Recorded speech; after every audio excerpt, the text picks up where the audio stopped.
Okay, thank you very much again for inviting me here.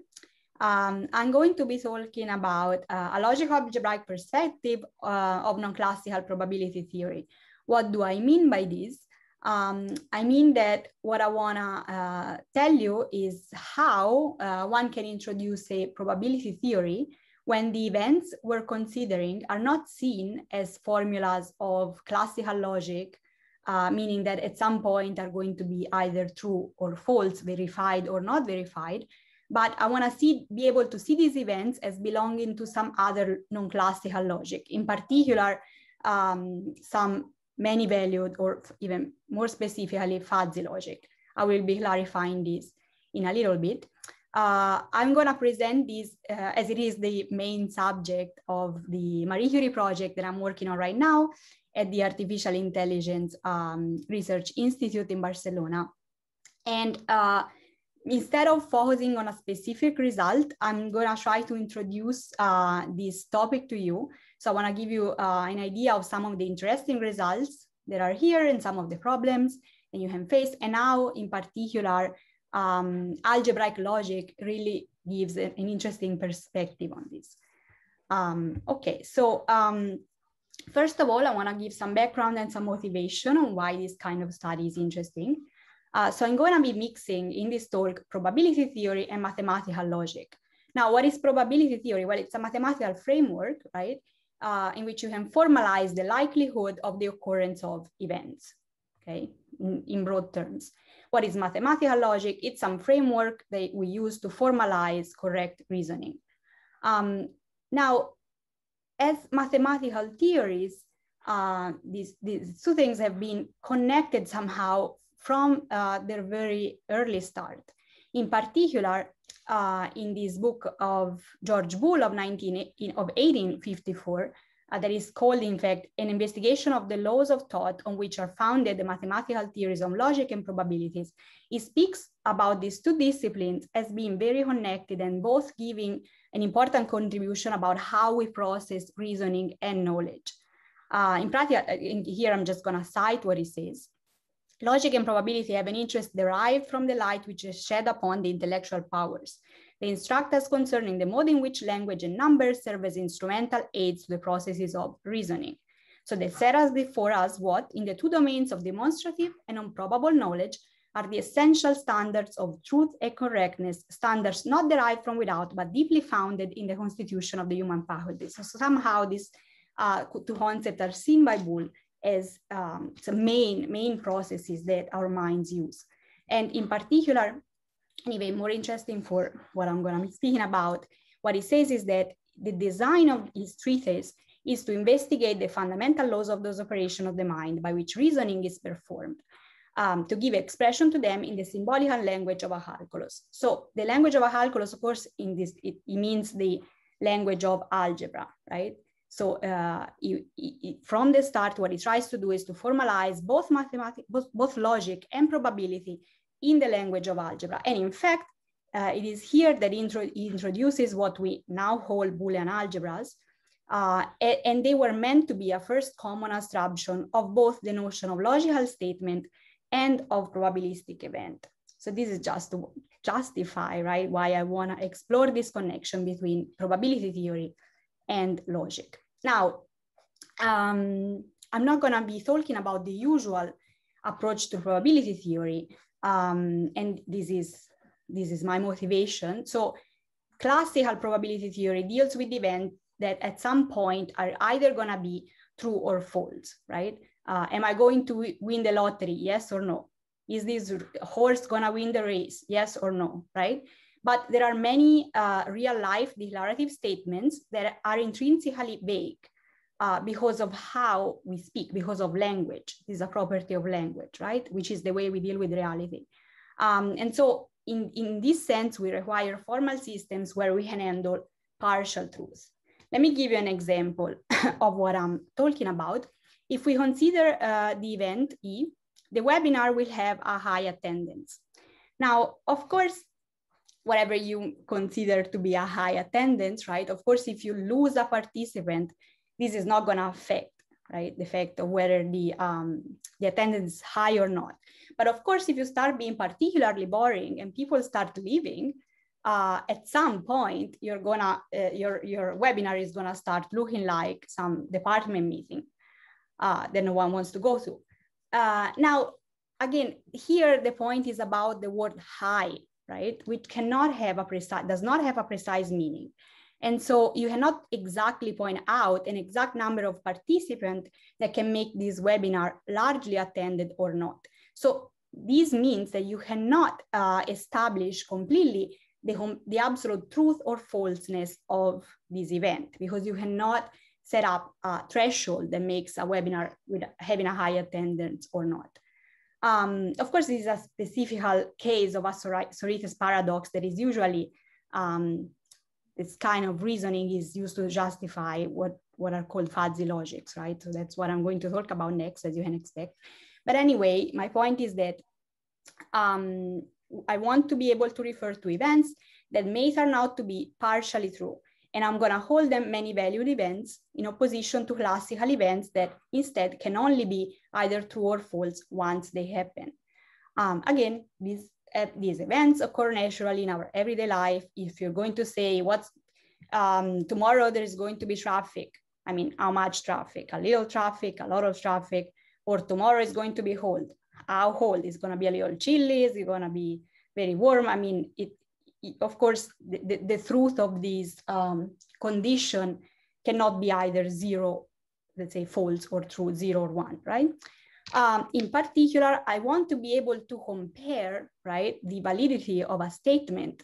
So a very a suitable choice for doing this is to pick the real unit interval as a range for evaluating your events, right? So I'm going to take the real unit interval 0, 1, where I'm gonna mean that 0 is the absolute falseness, right? So an event is gonna be evaluated at 0 if it's completely false, and 1 if it's completely true.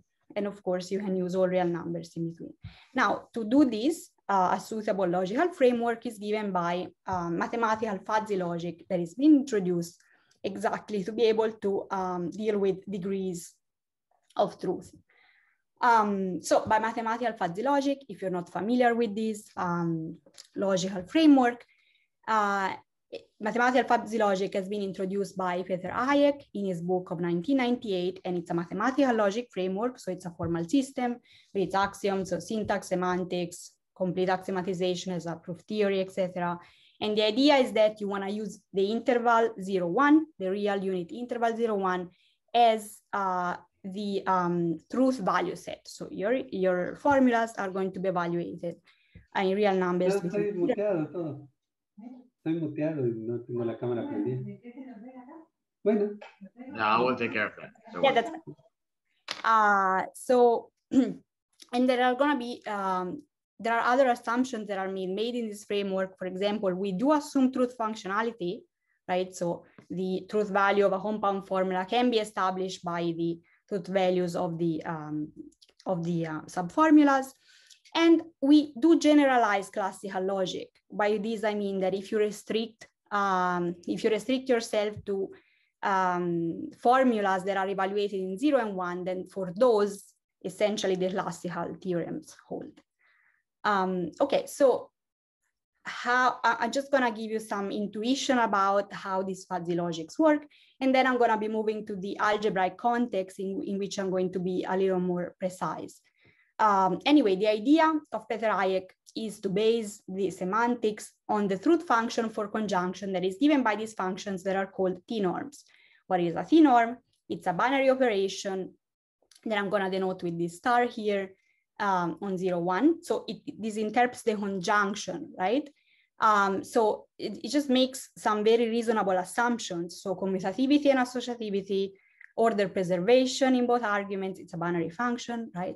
And then we assume that 1 is a unit for this sort of product that we have for this operation, and 0 is instead absorbing. Now, Hayek in his book focuses on continuous T-norms, so on T-norms that are continuous as functions, because he sees that if your t-norm is continuous, then you can define this very natural way of seeing the implication. So X implies Y is the maximum element that multiplied by the t-norm by X still is below Y.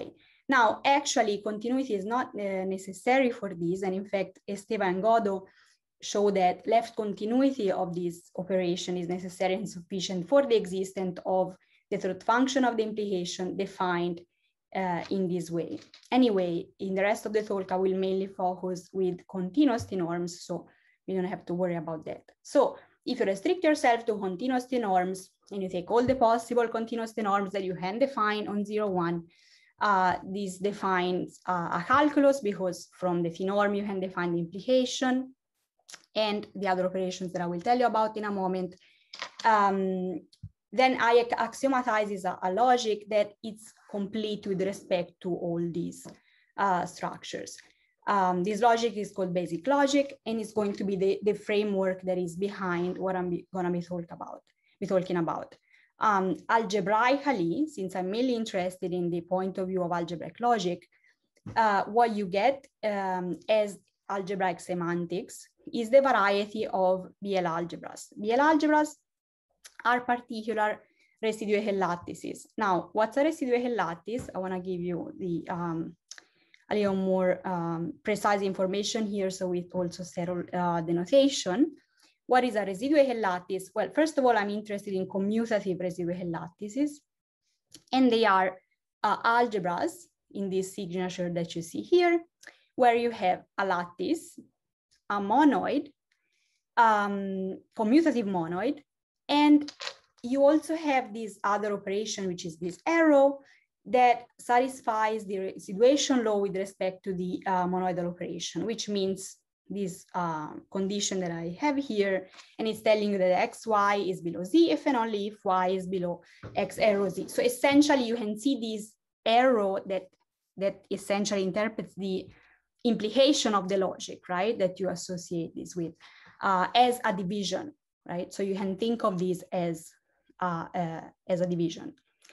Okay, so in particular, BL-algebras are commutative residual lattices that are also integral. So 1, the constant 1, is not just the unit of the monoid, but it's also the top element of the lattice structure that you're considering. And also they are bounded. So there is also another constant 0, right? I was talking about 0 and 1 as bottom and top, if you have an order for the truth values before, right? So bounded, you have this extra constant 0 in the signature that is the least element of the lattice. So in what follows, I will also be able to define these other operations that come from the other ones. So the negation of x is going to be x arrow 0. If I write x to the n, I'm going to mean the end power of x with respect to the monoidal operation.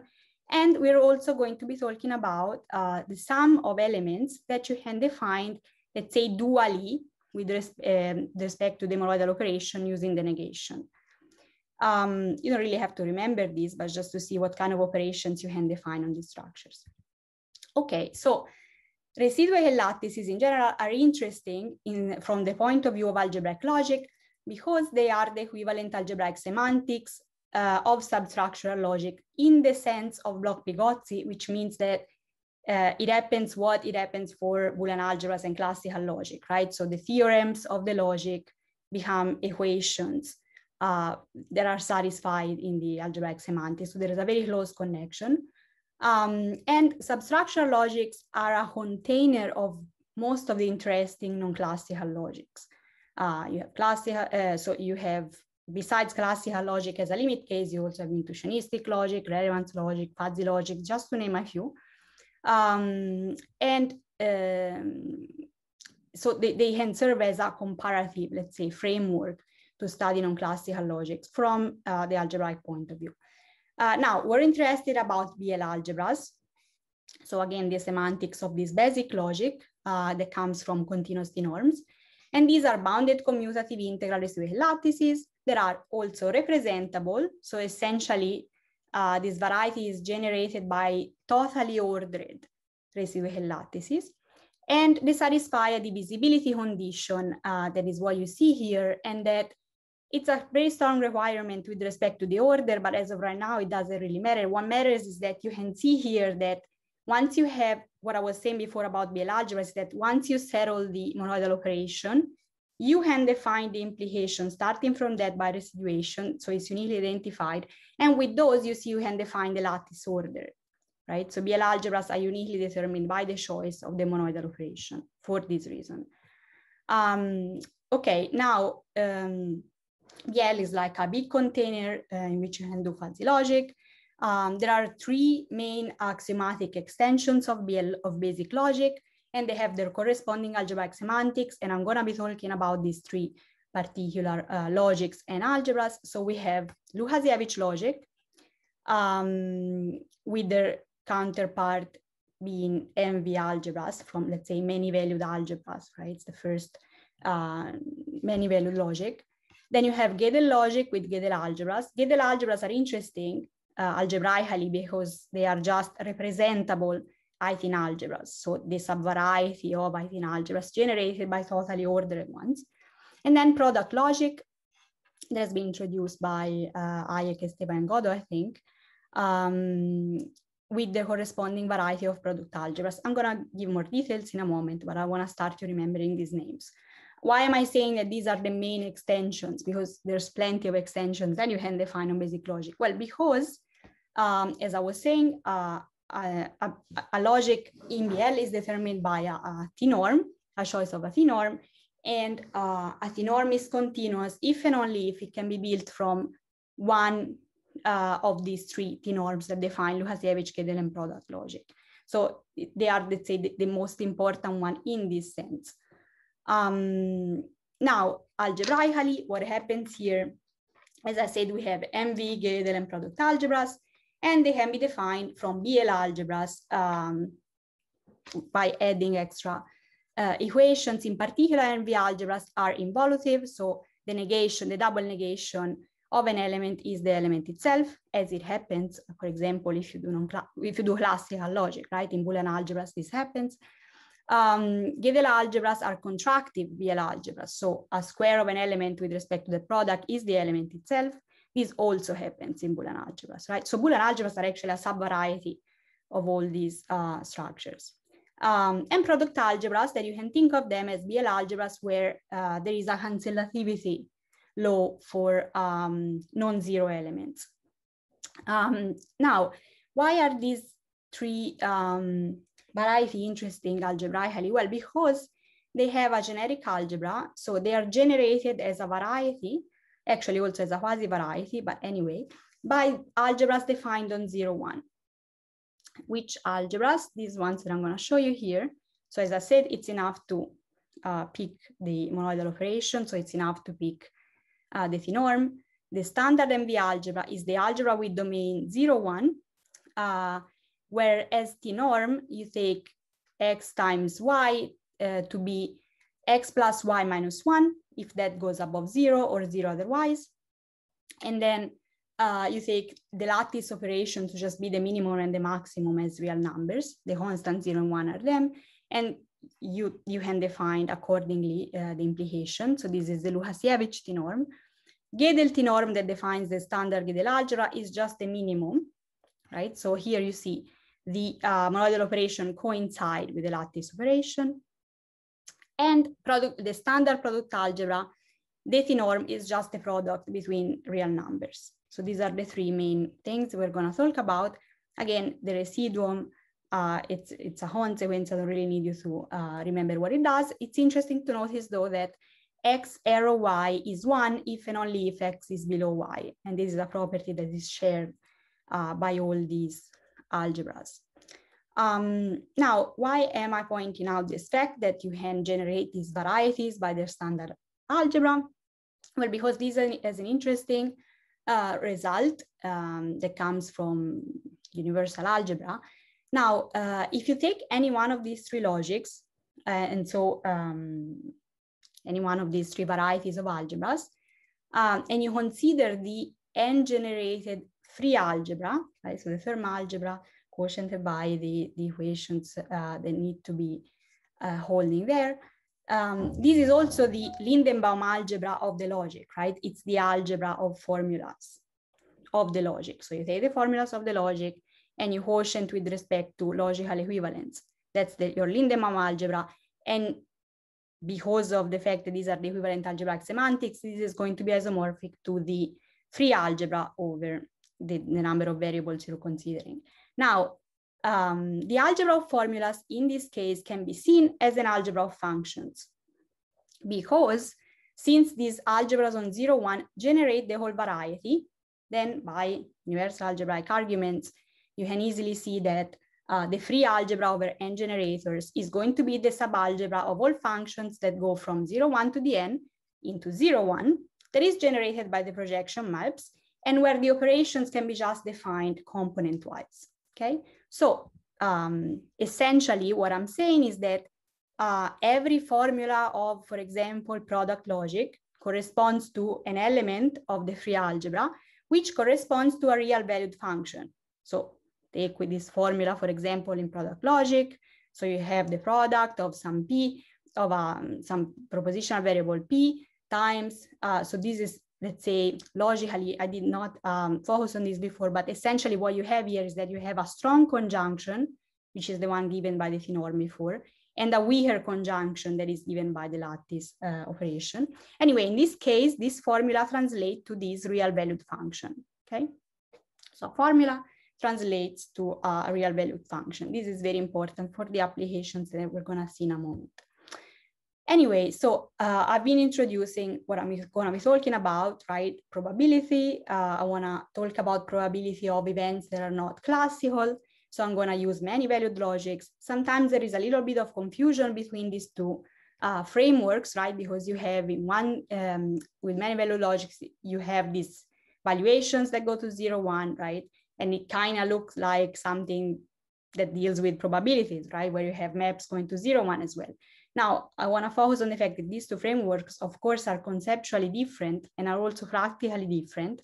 And while many valued logics deal with vague concepts and they use intermediate truth values, right? Probability instead deals with events that are uncertain now, but at some point will become true or false later, right? So it focuses on degrees of belief. I'm talking about classical probability here, right? So it's like thinking of a drink that is poisonous with truth degree 0.1, which means there is some poison in your drink, or a drink that has probability 1 out of 10 to be poisonous, right? These two situations are very different. Also, fuzzy logics, as I was saying before, are truth functional. So for example, the truth value of the conjunction of two formulas is the conjunction of the truth values defined in a certain way, right? So you can check the truth value of a compound formula by just checking the truth value of the subformulas. This is not true for probability, right? If you check the probability of a conjunction of events, this is not going to be, you're not going to be able to obtain it from the probability. So if you have the probability of A and B, you're not going to be able to obtain this value from the probability of A and the probability of B unless your events are in your formula are, let's say, logically independent somehow, right? So these are very important differences. Anyway, let's go back to what we're doing. Again, I will be talking about probability of many valued, or actually real valued events, which is like switching your inner logic from classical logic to a fuzzy logic, okay? So instead of dealing with what is normally called probability theory, in this framework, we usually talk about state theory. So that's what I'm going to introduce right now. Essentially, instead of having probability maps on Boolean algebras, we will be having what are called the state maps on residuated structures. Now, what are these states? So the term itself can be traced back to quantum mechanics, where they correspond to functionals meant to measure the expected values of observable in some physical system. We don't really care about this now, just to give you some background knowledge. Inside of the theory of ordered structures, which is what we are interested in, they were first introduced in for lattice ordered abelian groups. which I'm going to be writing L groups. And they were defined by Goodall in 1986 as an important tool to investigate the structure of the group itself. Actually, they acted as a dual object of the group. So they give a very important information on the group. So what is an L group? It, as you can imagine, a lattice ordered abelian group, it's a group that also has a lattice structure. And the only thing we're asking is that the addition of the group distributes over the join operation, over the lattice operation, actually. These are relevant for us because L groups can be seen as residuated structures. Indeed, you can set the monoidal operation to be just the sum of the group, and then you have a residual that is essentially the truncated difference at 0, right? So I'm writing the group in the additive notation because it's more convenient later, but I could have written the group in the multiplicative notation, and this would have been even clearer. But anyway, in particular, we're going to use unital L groups, where you have not just the L group, but also a distinguished element that is the strong order unit, or if you want, an Archimedean element, right? So this group has to have an element U that essentially, if you sum it with itself enough times, you can reach any other element, right? So for every other element of the group X, there exists a natural number n such that n times your element U go above X in the lattice order. What are states here? States of a unital L group are group homomorphisms, okay? So they respect the operations of the group that map the group into the group of real numbers, okay? So in this sense, a group homomorphism, the additive group of the reals. That is also positive and normalized. So positive means that if you take an element that is above the 0 of the group, this state maps it to a positive element in the additive group of the reals, and also that maps the unit, right, into 1. I didn't give you this example before, but of course the most natural L group with unit you can think of are just the real numbers with the addition, right? And the unit can just be 1. Now, where the interesting, as I was saying before, is that if you take the state space, so the set of all states of a unital L group, this can be viewed, of course, as a subset of the real vector space R to the G, so the real valued functions on the group, right? A state is a real valued function on this group. If you take all of them, essentially this defines a functor from the category of unital L groups with their own morphisms into the category of compact convex sets. So this establishes a topological duality, which is not interesting to us right now, but just give the motivation why states were studied in the first place here. It's going to be clear in a moment why this is interesting for the probability theory. We're interested in these L groups because they are categorically equivalent to MV-algebras via the well-known Mundischi's gamma functor. So this construction by Mundischi, this categorical equivalence by Daniele Mundischi, shows that every MV-algebra can be seen as an interval of a lattice-ordered abelian group.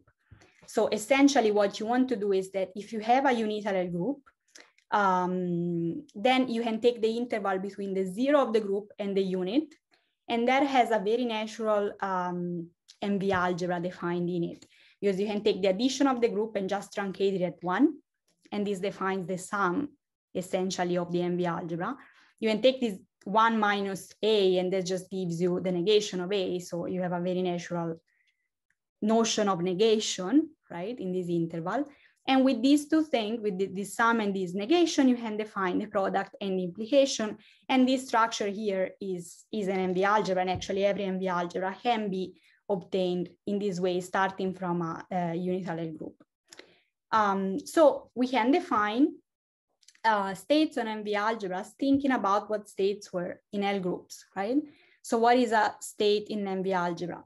It's going to be a map from A to 0, 1, right? Because we're thinking about the additive group of the real, right? Where with the unit being 1.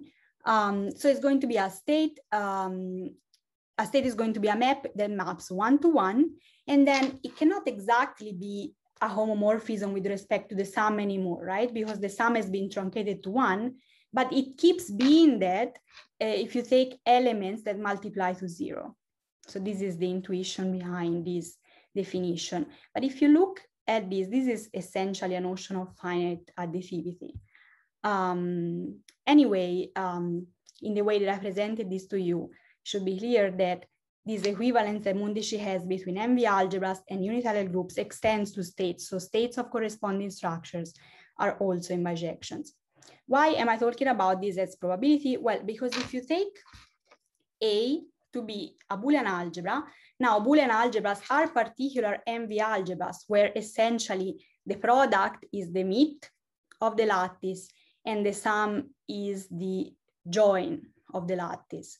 So if you read this, as I told you now, this is essentially the additivity condition that you would have on Boolean algebras. So this is a probability map on a Boolean algebra is a state of the Boolean algebra seen as an MV algebra. Another important example of a state is that if you take any MV algebra and you take the homomorphism from the MV algebra to the standard MV algebra on 0, 1, the one that we've seen before, this also is a state, right? Because of course, you see, it's going to be preserving the sum operation exactly in this case. And this is an important example because I will mention this later, but states are actually exactly convex combinations of homomorphisms of this kind. Anyway,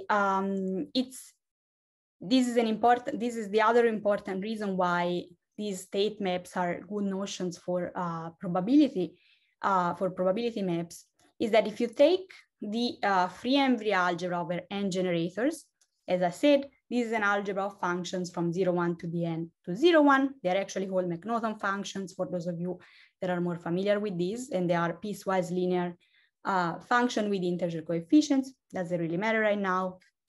Anyway, a map that from the free MV algebra into 0, 1 is a state if and only if there is a unique regular Borel probability measure over 0, 1 to the n, which is the domain, right, of these functions of the free MV algebra, such that for every function in the free algebra, the state of the function is exactly the Lebesgue integral of the function with respect to the measure. So there is a 1-1 correspondence between states of a free MV algebra and regular Borel probability measures over 0, 1 to the n, that is the domain of the functions of the free algebra.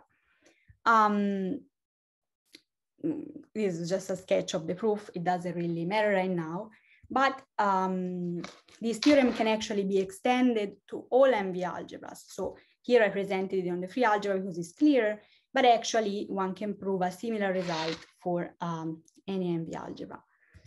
Now, why is this? I mean, this is interesting by itself, right? But something that is telling you is that the algebraic finite additivity, so I'm referring to the additivity condition that we have in the definition of a state, right, corresponds to measure theoretic sigma additivity, right? Because for every state, so this finitely additive map on MV algebras, it corresponds a regular Borel probability measure over 0, 1 to the n. So we recover somehow sigma additivity. And actually, Mundici notices that this Krupa-Panti theorem, this integral representation theorem that I showed you, if you restrict it to Boolean events, becomes a particular case of Cartesian extension theorem that shows you that finitely additive measures on a Boolean algebra are in 1-1 correspondence with sigma complete regular Borel probability measure on the maximal ideals of the Boolean algebra. Anyway, this is just to give some background and convince you that the algebraic perspective is very good to be talking about this, right? Because you can go with finite additivity and recover sigma additivity in the dual space. Other interesting things about this is that you can see states as expected values of bounded random variables. And then this is how Mundici first presented the notion of state on MV algebras. States can be seen as operators averaging the truth value. Let me show you why. So what do I mean by expected value? Well, because if you take any finite set or actually a compact Hausdorff space and you take the algebra of all Łukasiewicz functions from this set into 0, 1, then of course you can see every function in here as a real valued and bounded random variable, right?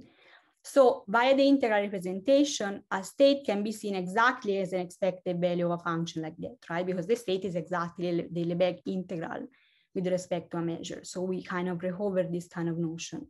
But even more interesting from the logical point of view, this integral representation theorem allows us to associate a real value, a real number, to each formula of the logic, right? Because you take a formula, you consider the associated function, right?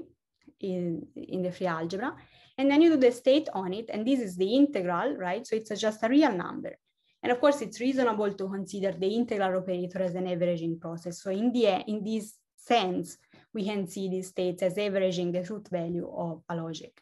And moreover, even more interestingly, you can show that every state in MV-algebra is in the convex closure of the valuations of the logic. So as I said before, homomorphisms, if you take the free algebra, right, and you take the homomorphisms of the free MV-algebra into the standard MV-algebra, this is exactly the valuation of Łukasiewicz logic, right? Because it maps every formula to a value in 0, 1. So it's a valuation of the logic.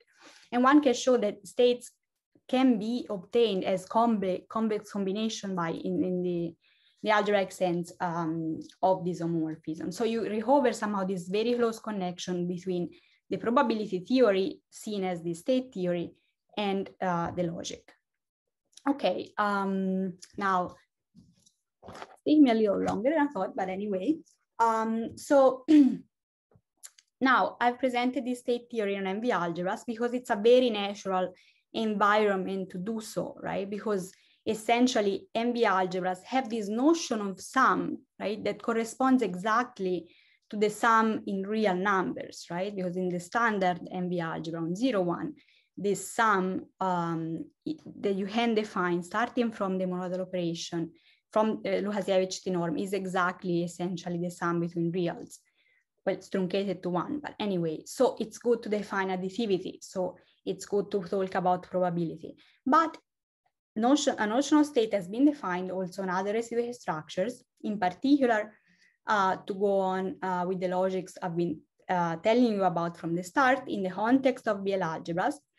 A notion of state and also an integral representation theorem has been given for states on gradual algebras by the work of Aguzzoli, Gerla, and Marra of 2008, and also on product algebras in a work that I've done with Tommaso Flaminio and Luis Codo during my PhD thesis. And I'm going to be talking about this in a moment. But things can be done also outside of MV-algebras, although with a little more complications. In particular, here I cited this work by Aguzzoli and Gerla on nilpotent minimum algebras. If you're familiar with this, it's interesting. Otherwise, it doesn't really matter right now. Now, what happens outside of Łukasiewicz logic? As I was saying, you don't really have this sum in your language. Okay, you don't really have a good notion of sum in your language. So, both for product and gradual algebras, what the authors have done is that you want to be able to express some form of additivity, right? To talk about probability, but you don't really have the sum. So instead of the sum, you use the lattice operation. So you use the lattice join essentially. So states here are going to be particular valuation, lattice valuations in the sense of Birkhoff. What is a lattice valuation? It's a map to the reals that satisfies this sort of additivity. So say if V is a valuation, if V of the meet of two functions plus V of the join of two functions is the sum of V of each one of them. Moreover, we call a valuation something that is also order preserving. Okay. And in particular, we're interested about what I'm going to call normalized valuations. So if you have a bounded lattice, so with a least element 0 and a top element 1, we require that V of 0 is 0 and V of 1 is 1. So on top of this, a notion of state has been defined both on the free gradual algebra and on the free product algebra, adding some other condition that I don't really want you to read right now because they're a little technical and they deal with particular properties of these free algebraic properties of these free algebras. But anyway, so states here are going to be this lattice valuation. So you have this notion of additivity with respect to the lattice operations. Plus you have to add something in particular on Gödel. You wanna talk about the behavior of the state map on joint reducible elements, while here in product algebras, what we did is to characterize what happens to the double negation, because this double negated element play an important role. Anyway, in all of these cases, so MV, which we have already seen, Gödel and product algebras, if you take the free algebra, so the free algebra, the algebra of formulas, the Linderbaum algebra, as you prefer to look at it, a state on this free algebra is exactly, corresponds uniquely to a probability measure over 0, 1 to the n, so the domain again of these functions of the free algebras, in the integral representation theorem sense. So a map is a state if and only if there is a unique regular Borel probability measure such that the state of each function is the Lebesgue integral done with respect to that measure. So you see, this is a very, it's interesting, right, that you can define algebraically what the Lebesgue integral does to these functions that represent formulas of this logic.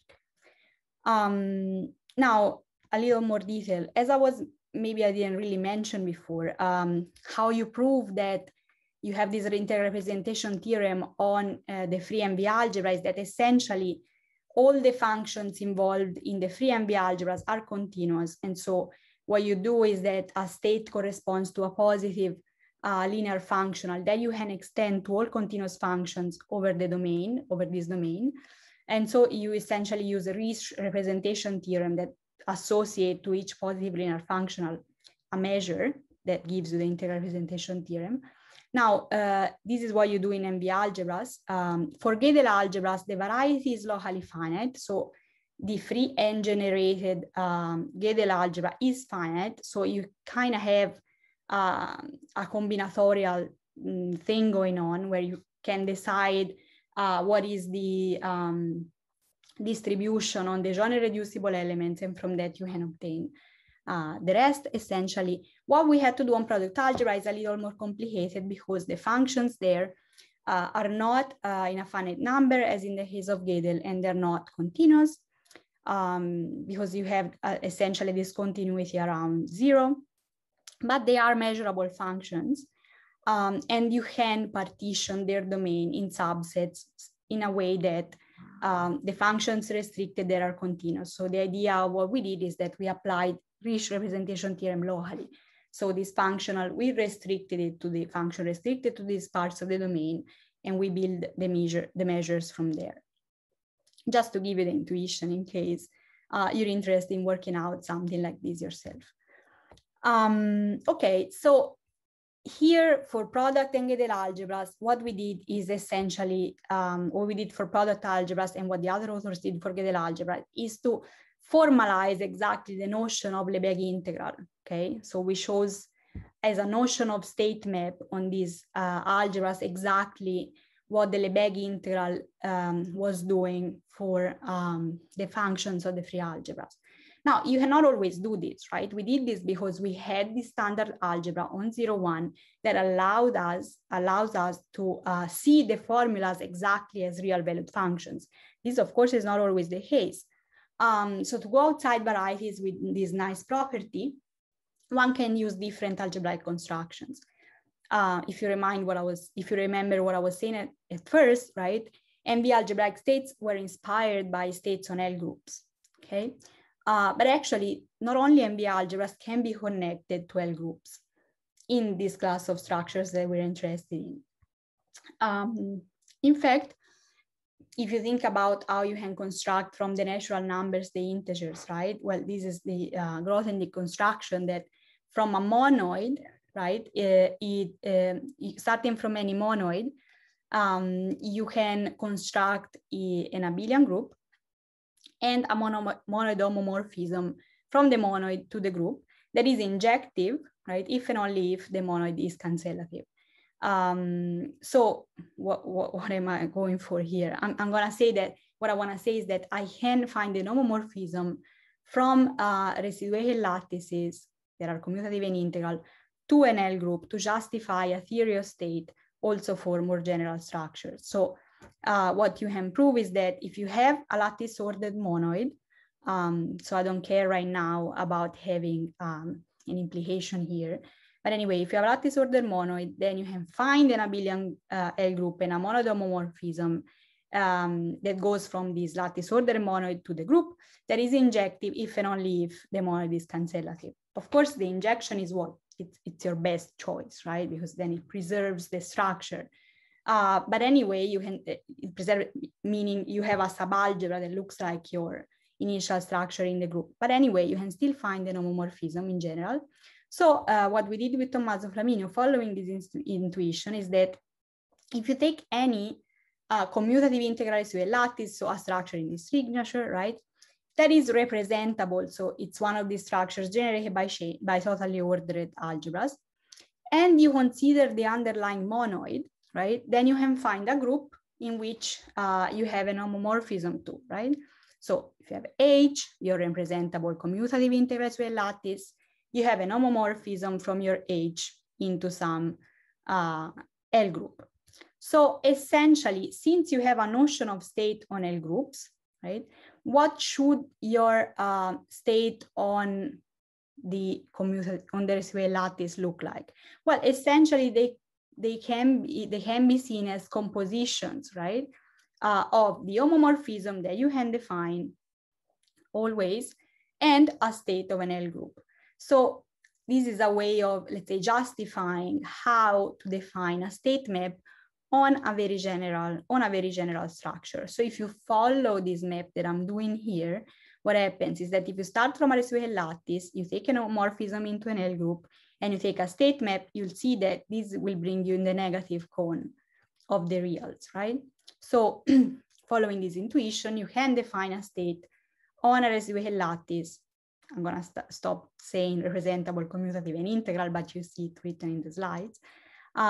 So anyway, we're gonna see it as a map from the residual lattice to the negative cone of the reals that satisfies this condition that come from the intuition that I gave you before. So the unit of the residual lattice is mapped to 0, the product is mapped to the sum, and you have order preservation. This characterizes exactly this intuition that I was giving you before of using the homomorphism and the state map on L groups. Why is this approach interesting? Well, because you can use it to obtain a notion of state on structures that you can characterize by some algebraic constructions. For example, what we used it for is to find a notion of state on some particular residual lattices that can be obtained by rotations, right?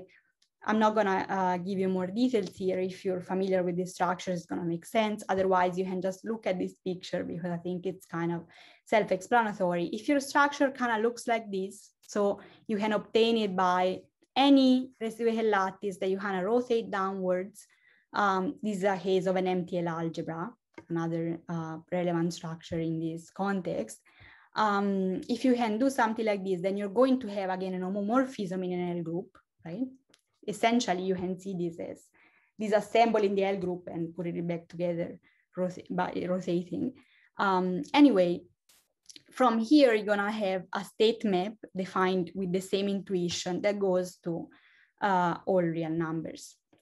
So this is just to give you the intuition of how you can use the algebraic intuition to define a state theory on some residual structures. Last thing I want to talk about, how long do I have, more or less? You've been going for, let me see, like 15 minutes. Oh, okay, that's fine. So I just want to be quickly talking about this last topic. I want to say that I want to convince you that Łukasiewicz logic is a suitable logic to reason about probabilities in this context. So probability maps, right? Even the classical ones, right, that we have seen are real valued functions that satisfy some additivity notion, right? And additivity, as we have said, can be captured by Łukasiewicz logic because it has the sum in its expressive power. So the idea of what I'm going to be talking about is to see the probability of an event as a modality, so a partial operator, on some logic that can also be a classical logic, but it can also be a non-classical logic. And then we can use Łukasiewicz logic on top of this to reason about these modal formulas that interpret the probability. So I'm going to start talking, I'm going to be briefly introducing this logic that has been introduced by Hayek, Godot, and Esteva, this FPCL. It's based on classical logic that acts as the logic of the events. And then it has on top of it Łukasiewicz logic that allows you to reason about classical probabilities. So what happens is that the formulas of this logic are terms in the language of Łukasiewicz logic over variables of the form, let's say, P of psi 1, P of psi k, where each psi I is a classical formula. For example, you could have P of x join y, Łukasiewicz sum with P of x arrow y. Something like that would be a formula here. So essentially, if you want the axiomatic theory, the inner logic is classical logic, so it has the axiom of classical logic with modus ponens. And the outer logic will have the Łukasiewicz axiom for the model formulas, plus these three axioms that you see here that actually that are telling you that you're talking about probabilities. So essentially, they're formalizing additivity, just to give you the idea. So notice that these formulas do not allow interactions between modal and non-modal formulas. So for example, psi arrow P of phi is not a formula that's allowed in here. And also you cannot nest the modality. So you cannot do something like P of phi implies P of psi. This is not a well-formed formula here. There has been defined a more general logic that can do this, but it's not what I'm interested in right now. It's interesting, this logic, because it is complete in a certain sense with respect to probability maps.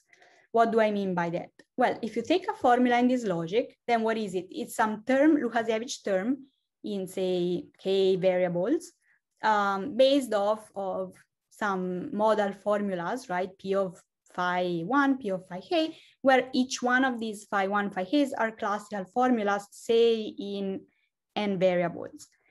Now, a formula like this is a theorem of this logic if and only if given any probability map defined of the free Boolean algebra over the same number of variables of generators as many variables you had before, then if you fix any probability map, you evaluate the probability of each one of these formulas, right? These formulas are Boolean formulas, so they're Boolean events, you can define a probability map there. However you do it, you evaluate, so these are real numbers now, okay? These are real numbers now. You evaluate the Łukasiewicz term with respect to these numbers substituted to these formulas. If this gives you 1 for every choice of probability map you have, then phi, the starting formula, is a theorem of this logic, and vice versa. So it formalizes correctly, right? This notion. You can extend this, right? Instead of classical logic, you can replace it with any other logic you want, essentially, if you have a good notion of probability map. So in particular, in 2007, Flaminio and Godot introduced the logic based off Łukasiewicz logic in both inner and outer logic, right? So this essentially reasons about states on Łukasiewicz logic. So what do you have? You have Łukasiewicz axioms, both for the inner logic and the outer logic, plus still the axiom that tells you that the modal formulas are probabilities. So as I was saying, you can replace the inner logic by other logics. For instance, we used it to introduce a probabilistic logic based off product logic. Anyway, interestingly, here you have completeness with respect to states. So take a formula of this logic. Again, it's going to be something like the Łukasiewicz term over some modal formulas, where now you have Łukasiewicz formulas also inside of this phi 1, phi k, right?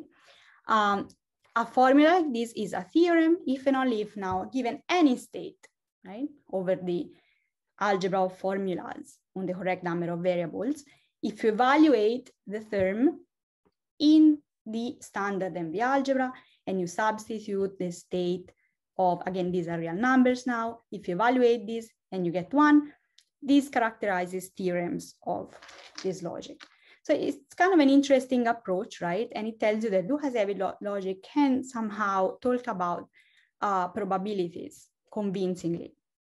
And actually, it can do so in an even more specific way, because you can think of translating all the formulas. There is a way of translating all the formulas of Łukasiewicz logic, of the formulas of this probabilistic logic to Łukasiewicz, by just taking the constant to where they should go, right? So 1 and 0 just go to 1 and 0. And then all these propositional variables that are modal formulas, you just translate them to a variable, okay? Just to any variable. And so now a complicated modal formula in the probabilistic logic just becomes a term in Łukasiewicz logic over specific variables.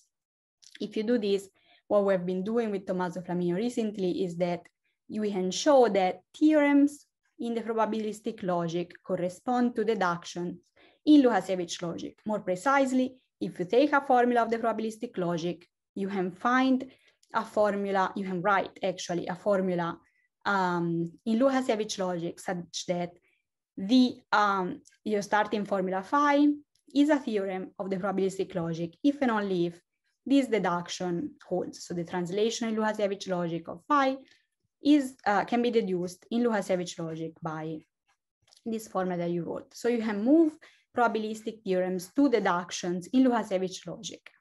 Actually, we can prove something more. We can show that also deductions in the probabilistic logic become deductions in Łukasiewicz logic. Or if you want, given the algebraizability of Łukasiewicz logic, they correspond to quasi-equations valid in all MV-algebras. This is a nice approach because it is allowing us to investigate logical properties of this probabilistic logic using Łukasiewicz logic. And in fact, we have been able to show in very recent ongoing work, a local deduction theorem for the probabilistic logic, that this probabilistic logic has the deductive interpolation.